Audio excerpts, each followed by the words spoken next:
Un mouvement est rectiligne si sa trajectoire est une droite.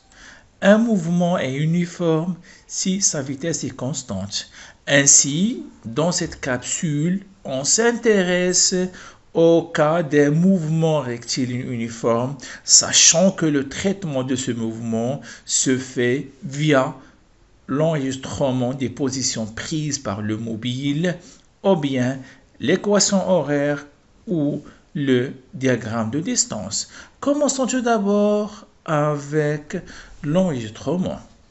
Par exemple, ici, j'ai un mouvement rectiligne uniforme. Remarquons que dans ce cas, les points MI sont alignés.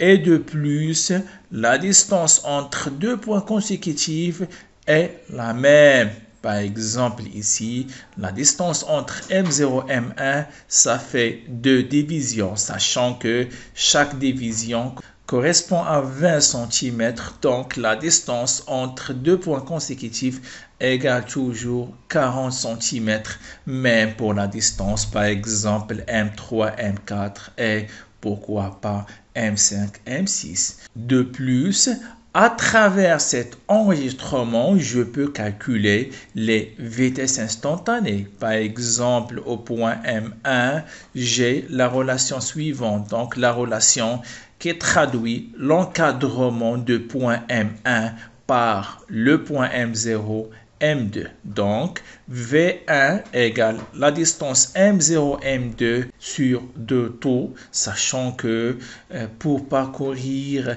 toute la distance M0, M2, il faut avoir un premier taux et même un deuxième taux. Pour la distance M0, M2, ça fait 1, 2, 3, 4 divisions. 4 divisions correspond bien sûr en réalité 80 cm sur 2 taux égale bien sûr 80 millisecondes. Puis, pour avoir la vitesse instantanée en mètres par seconde, je fais les conversions nécessaires. Le centi, c'est équivalent à 10 à la puissance moins 2.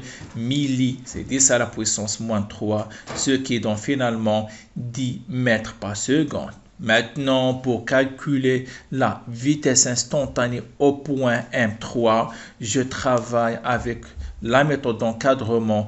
J'encadre le point M3 par le M2 et le M4, ce qui donne la même valeur. De cette façon, je peux représenter le vecteur vitesse V1 et même le vecteur vitesse V3.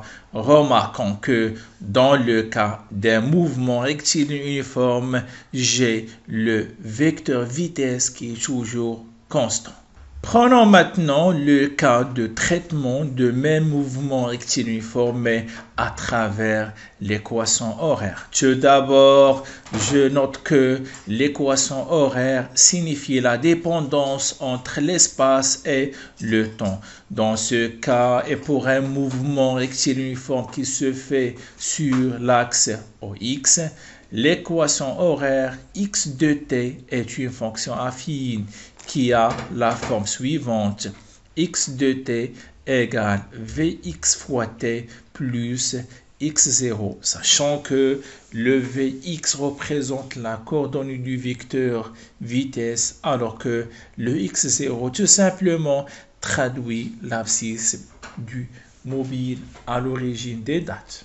Pour être plus clair, je prends l'exemple suivant. Je suppose que dans un mouvement rectiligne uniforme, j'ai l'équation horaire suivante. Donc, les conclusions qu'on peut tirer pour cette équation horaire sont: premièrement, elle est claire que le mouvement est rectiligne uniforme car l'équation horaire que j'ai est une fonction affine qui a la forme Vx fois t plus x0.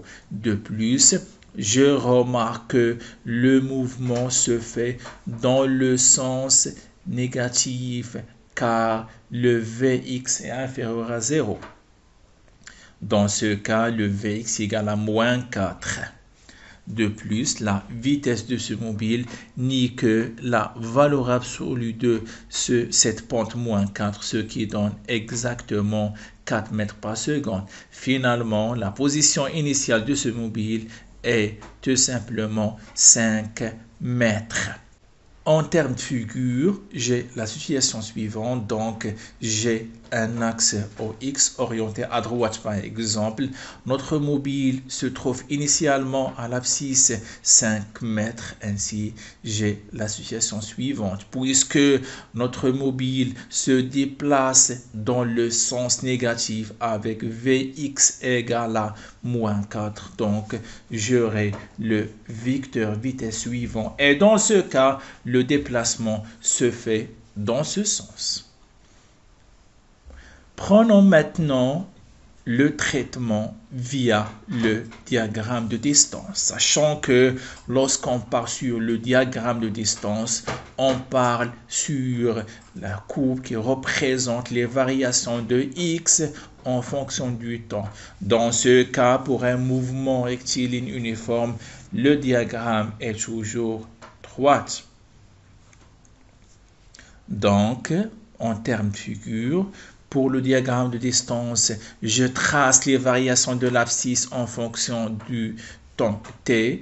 Et pour le cas d'un mouvement rectiligne uniforme, le diagramme est une droite qui correspond bien sûr à une fonction affine qui s'écrit sous la forme Vx fois t plus x0. Dans ce cas, la valeur initiale de x ne représente que le x0, sachant que la pente Vx est calculée à travers le choix de deux points de cette droite. Bien sûr, le choix des points est aléatoire, mais quand même, il faut avoir des points qui appartiennent à ce diagramme de distance. Dans ce cas, je précise les coordonnées de chaque point, à savoir T1 et X1, mais pour le deuxième point, j'ai T2 et j'ai l'ordonnée X2. Et dans ce cas, je calcule la pente Vx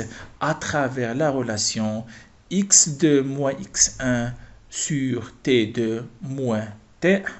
Voilà, de cette façon, j'arrive à montrer comment on peut traiter un mouvement rectiligne uniforme via les trois données expérimentales, à savoir l'enregistrement, l'équation horaire et même le diagramme des distances.